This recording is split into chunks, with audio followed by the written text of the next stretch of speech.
Yo había ido, te comentaba, en toda la búsqueda que estaba haciendo ya de Paula sola, por un lado. Estaba recorriendo todos los institutos de menores, todo lo que los juzgados de menores, los hospitales de niños, o sea, todo lo mismo que había hecho en Uruguay, lo empecé a hacer acá. Y bueno, cuando terminé de ver todo lo que era institutos, lo que era más de cría, todo lo que me dijeron en minoridad, porque estuve yo en minoridad hablando, me fui a La Plata para ver los juzgados de menores de La Plata y de ahí pensaba ir hasta donde me alcanzara el dinero, porque realmente yo no tenía posibilidades económicas. Creo haberte dicho que para hacer el viaje a Uruguay me lo pagó el MED, el Movimiento Ecuménico me pagó el pasaje y con la estadía, no me acuerdo cómo me arreglé, pero los pasajes me dieron ellos para ir y volver. Bueno, en uno de los juzgados que yo había empezado a recorrer, me encontré allí con 4 o 5 señoras, creo que eran 5. Yo siempre digo 4, pero creo que eran 5. Yo entré, golpeé, me dijeron que espere, me senté a esperar y había unas señoras que estaban en un banco enfrente de donde yo me había sentado y una de ellas se paró y se me acercó, me preguntó qué me pasaba y yo me puse a llorar y le dije lo que me pasaba. Entonces ella me dijo que ellas estaban por lo mismo, que a ellas también se les habían llevado los hijos y las criaturas, y que había 2 de ellas que se habían llevado las hijas embarazadas, que ya era más o menos fecha de que hubiesen tenido familia.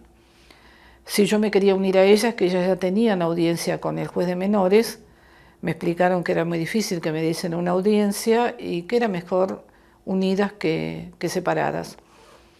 Acepté, le dije que sí, entré a la audiencia con ellas, salimos de allí, bueno, estuvimos conversando después un rato, el juez por supuesto nos dijo que no sabía nada,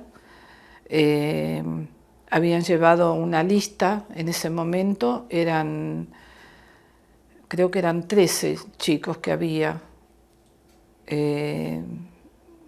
desaparecidos o nacidos en cautiverio. Una lista con los nombres de esos chicos, en los cuales agregaron a Paula. Y bueno, yo soy la abuela número 14 de la institución. En ese momento todavía no estaba formada la institución, era un grupo de señoras que estaba buscando. Es un poco contradictorio con el tema de que hoy se dice que se formó en el 77, en octubre del 77, y nosotros estamos hablando en este momento de agosto del 78.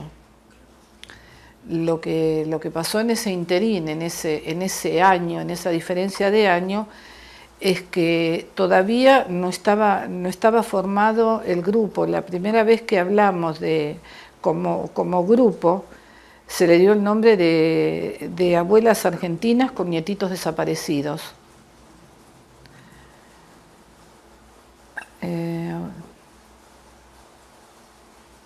Sí, creo que ese exactamente era el nombre, y si no, alguna palabra que cambia de lugar. Lo que hizo que Chicha pensara que era la fecha de la iniciación de abuelas fue la primera carta que ella entrega, que ya se los va a contar ella en su momento, la primera carta que ella entrega a un embajador que viene, creo que vino de Alemania, eso no lo sé muy bien, en el año 77, en noviembre del 77, llega este señor y ella estaba en la plaza junto con las madres y había llevado una notita pidiendo por su nieta.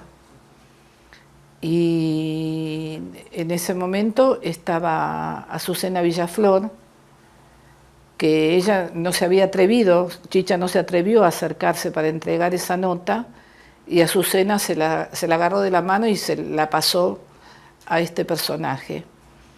Y Chicha considera que eso es lo primero que se hizo en conjunto, que estaban en ese momento ellas 2 solas, Licha y ella, creo que fue el 11 de noviembre de 1977. Cuando en el año 83, con la apertura política, permiten que se pongan fotos por todas partes.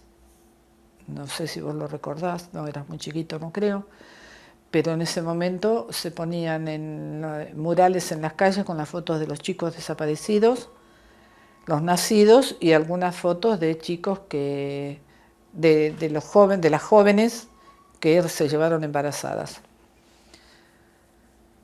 Salieron en las revistas, también en varias revistas, que eso hay, las podemos buscar si les interesan. Y con toda esa búsqueda, esto era fines del 82, comienzos del 83. En esa aparecen, en la primera vez que se ponen todas las fotos de los niños, aparecen 6 chicos, y entre ellos Paula.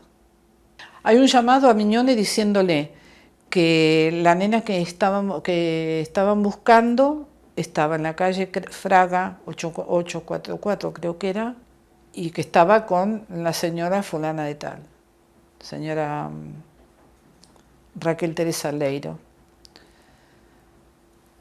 Y nada más. Y que con el nombre Paula. Bueno. Mignone, íntegro señor como era, no se apropió del caso porque le llegó a él, sino que la llamó a Chicha, la presidenta de abuelas, y le dijo, mirá, hubo una llamada, así, así, así, este caso es de ustedes, tómalo. En ese momento, el día que volvió a reaparecer la nena era el 28 de julio, justo el día de mi cumpleaños. Así que estuvimos armando qué es lo que podíamos hacer dentro del tiempo que nos quedaba, porque ya se estaban anunciando las elecciones. Entonces teníamos que tratar de armar todo dentro de ese término, cuidándonos, porque yo no quería esperar hasta que cambiase el gobierno. Y ellos tampoco, no les parecía lógico. Ya estaban las 2 abogadas, así que bueno, nos reunimos, el equipo que ya estaba en ese momento, yo no recuerdo si ya estaba el doctor Liski, creo que sí, que ya estaba. Había 2 o 3 psicólogas, 3 psicólogas, 1, 2, 3 psicólogas. Sí, estaba el coordinador, estaban las 2 abogadas y un médico, el doctor Berra. Y bueno, ahí empezamos a ver cómo hacíamos para acercarnos, para verla, para averiguar cómo era el apellido, para averiguar cuáles eran las costumbres, qué es lo que estaba haciendo, en qué colegio estaba, o sea, todo lo que había que armar, porque éramos conscientes de que era una locura absoluta, como me dijo la doctora Guarino, dice, nos van a tildar de locas. Nos van a tildar de locas el hacer una denuncia de este tipo. Pero bueno, tirémonos, busquemos los más elementos posibles y hagamos. Ella hizo una lista de todas las cosas que teníamos que tener para poder hacer la denuncia jurídica, porque en ese momento no teníamos análisis de ADN, estábamos en terreno enemigo, porque era como ir y decir, esa nenita que está en esa esquina, porque vivía en una esquina, esa nenita que está en esa esquina es mi nieta. Y para la justicia argentina las cosas hay que probarlas. No, o sea, no es que el señor tenía que probar que esa nena no era su hija, yo tenía que probar que esa nena era mi nieta. Es a la inversa. Entonces, bueno, había que buscar en terreno enemigo todos los datos. Cómo había llegado esa nena ahí, quién era, quiénes eran las personas que la tenían, qué hacían, qué dejaban de hacer, si la señora alguna vez estuvo embarazada, qué sé yo. Teníamos que, cómo probar, las pruebas que teníamos eran fotos, fotos de parecidos familiares, nada más. O sea, había que armar todo, y las 3 fotos esas de 3 años atrás, donde estaba el nombre, solo el nombre de pila de la nena. Cuando yo le dije a Mirta que yo no la quería ver más, sino adelante de un juez, Mirta me dijo, no, sí, yo ya te íbamos a pedir que basta, porque iban a poner en riesgo, claro, porque habíamos sido 4 personas de la familia, y se iban a poner en riesgo toda la búsqueda. Entonces dije, no, mira, no lo íbamos a poner en riesgo, pero los que estamos en riesgo somos nosotros, entonces no, basta. Así que ahí nosotros no la fuimos a ver más, y yo empecé cuando la ponen en la justicia. Y bueno, me fueron tirando hasta comienzos de diciembre. En comienzos de diciembre me dijeron la verdad, porque me lo hubiesen dicho en primer momento, yo no probaba, pero bueno. Entonces me dijeron que no, que ellos la querían presentar el primer día hábil después del cambio de gobierno, porque era peligroso presentarla antes, porque les dábamos el espacio que tenían para que se fuesen. No era conveniente. Así que bueno, a pesar de que ellos pensaban que, las chicas pensaban que con la impunidad no se iban a inquietar, así que bueno, esperamos hasta entonces, y se presentó la denuncia el primer día hábil, o sea, el 13 de diciembre del 83, que fue lunes. Presentamos la denuncia, fuimos Chicha, Mirta, no me acuerdo si fue Maratea, no recuerdo, y yo. Fuimos tempranito, a las 7 de la mañana estábamos en tribunales, fuimos a sorteo, cayó en el juzgado número 1 federal, que en ese momento estaba Marquardt,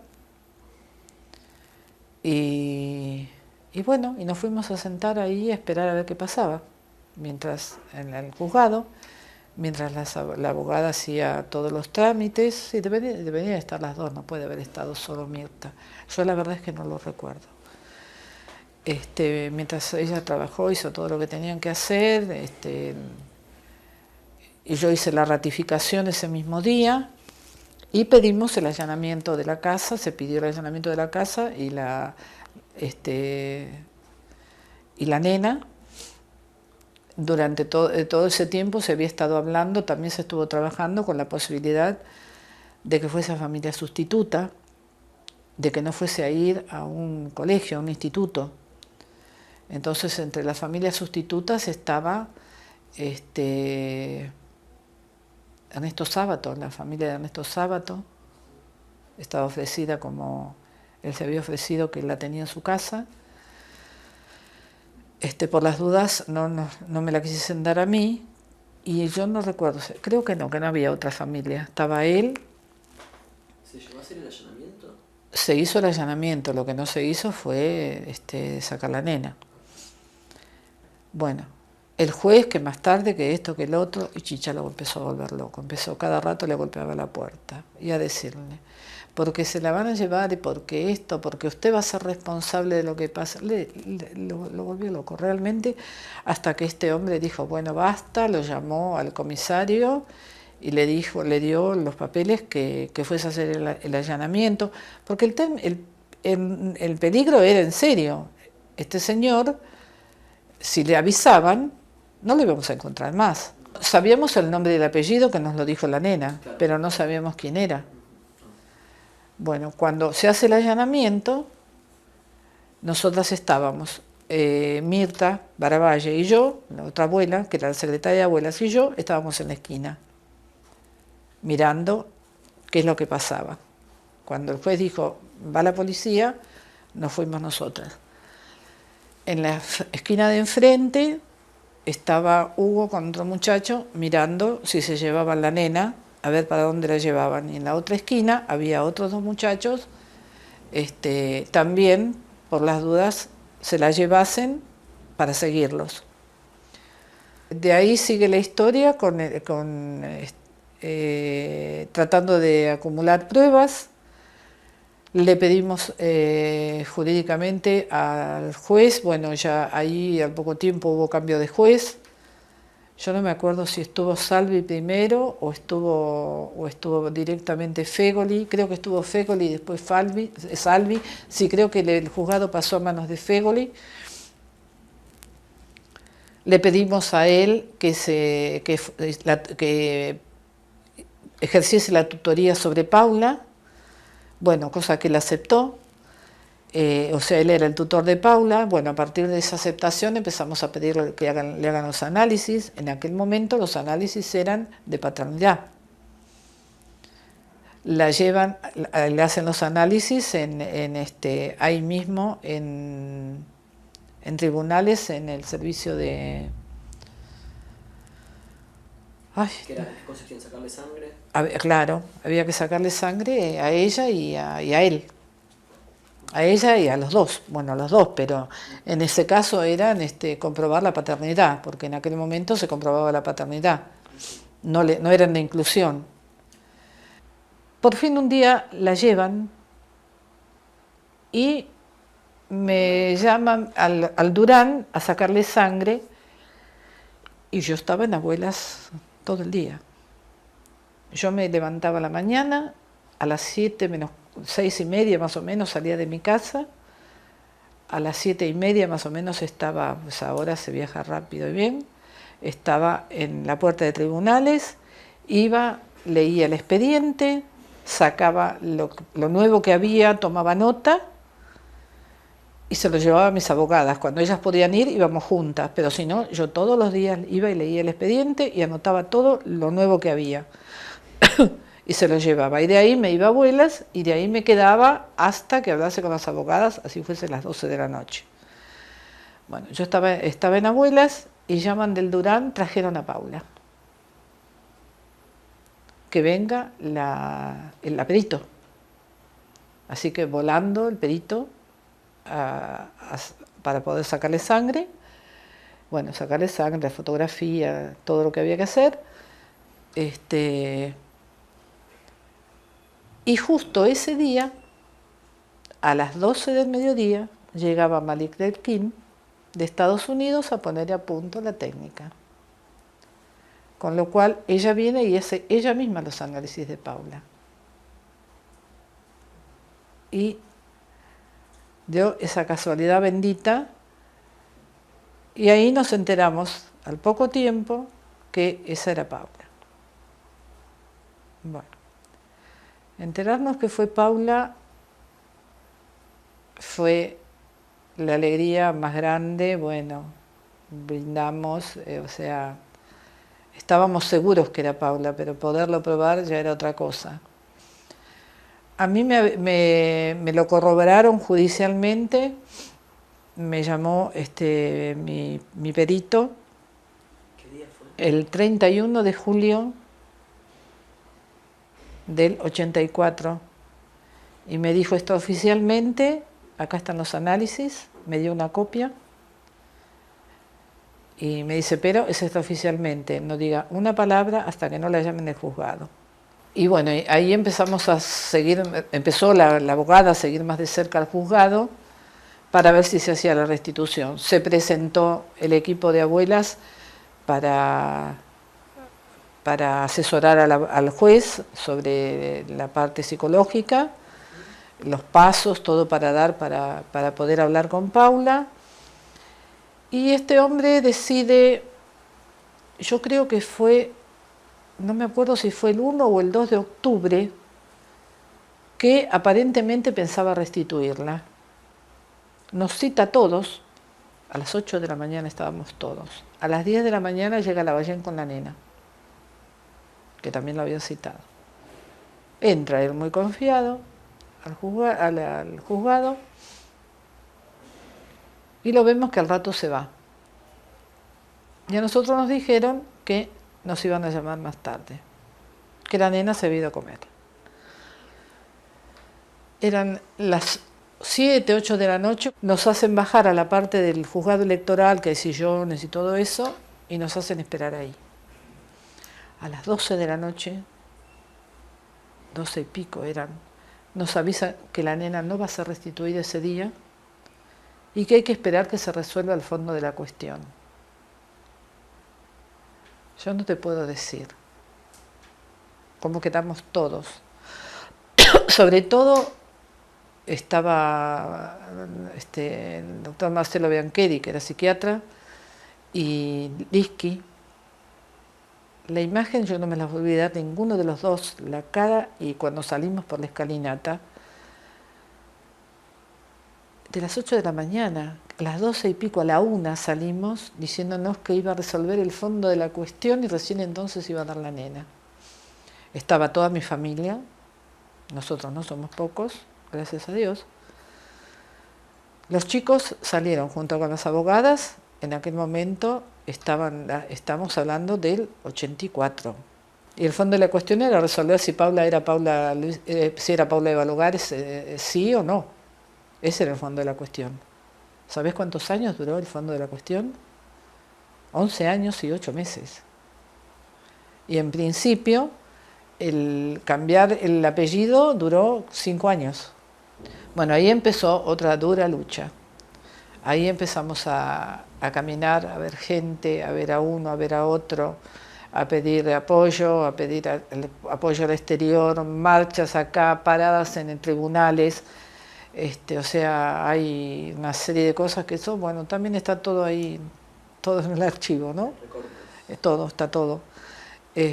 Todo lo que fue esos 6 meses, o 4 meses fueron en realidad, octubre, noviembre, diciembre, no, 2 meses y pico, 3 meses. De tratar de recuperarla. Nunca, bueno, ahí también deciden, porque en un momento,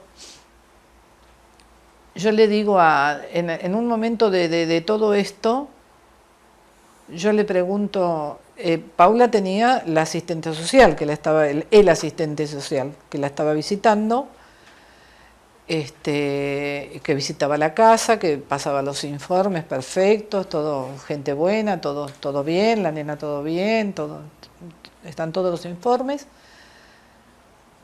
pero a mí nunca nadie me había preguntado nada.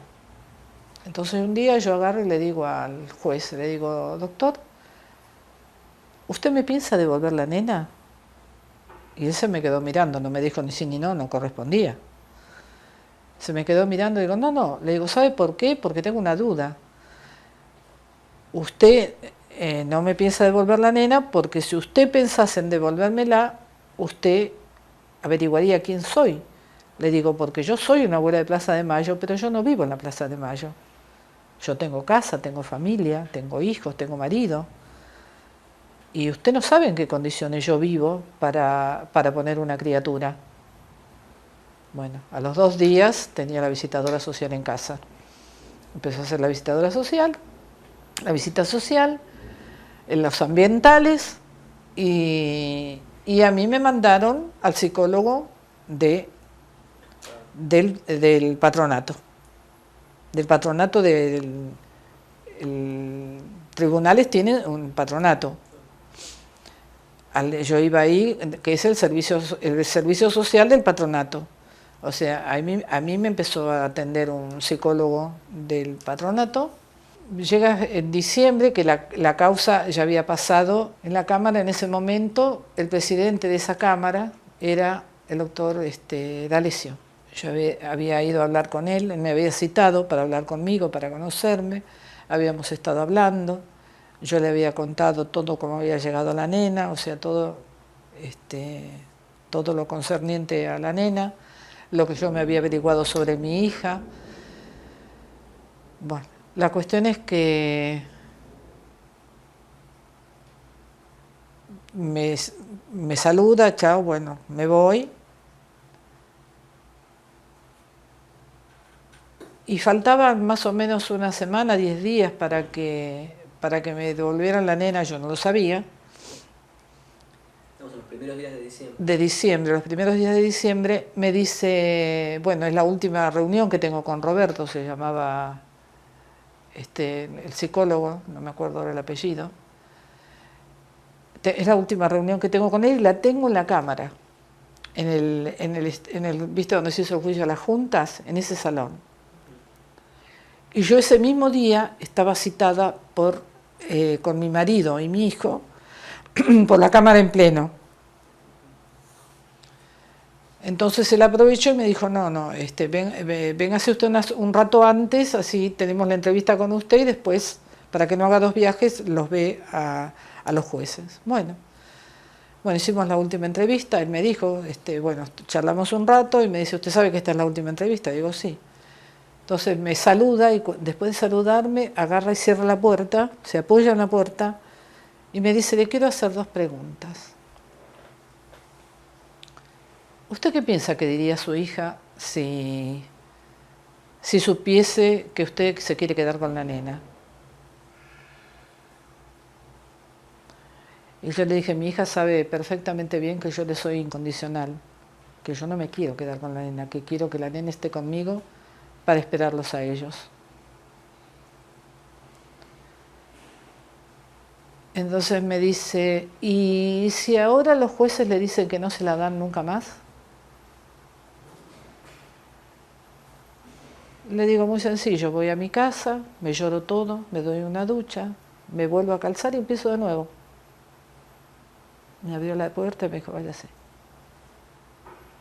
Estábamos esperando, los 3 paraditos, mi marido, mi hijo y yo. Mi hijo es un oso inmenso, ahí está, un pedazo de hombre, no era tan gordo en aquel momento, pero tiene una cara de tipo bueno. Si es bueno o no es bueno, no sé, porque soy la madre, no te voy a entrar a decir que es un santo. No es un santo, por otra parte, gracias a Dios es un hombre.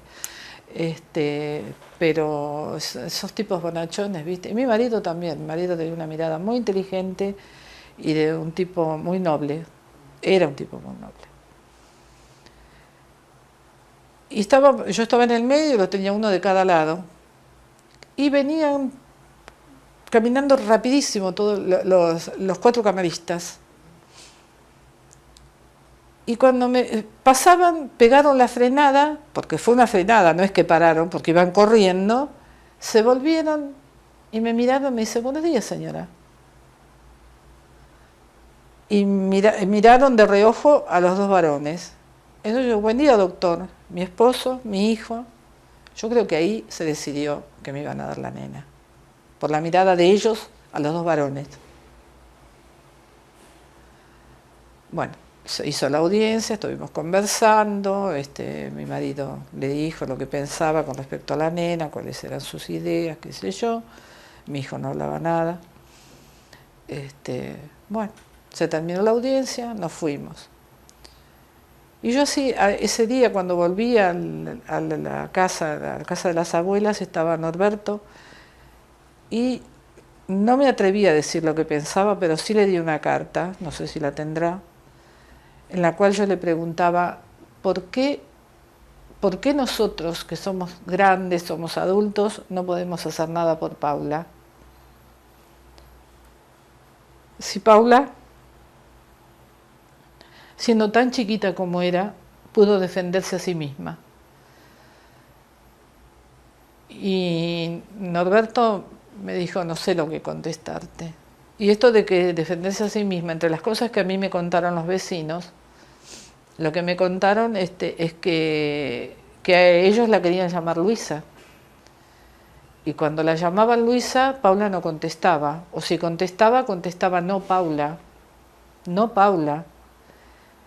Y no les contestaba por Luisa, con lo cual le tuvieron que dejar el nombre Paula. Se lo pusieron de segundo nombre Luisa. Pero si ella pudo defender su nombre con 23 meses, ¿qué hacíamos todos nosotros grandotes, una institución, sin poder recuperarla, sin poderla sacar de donde estaba?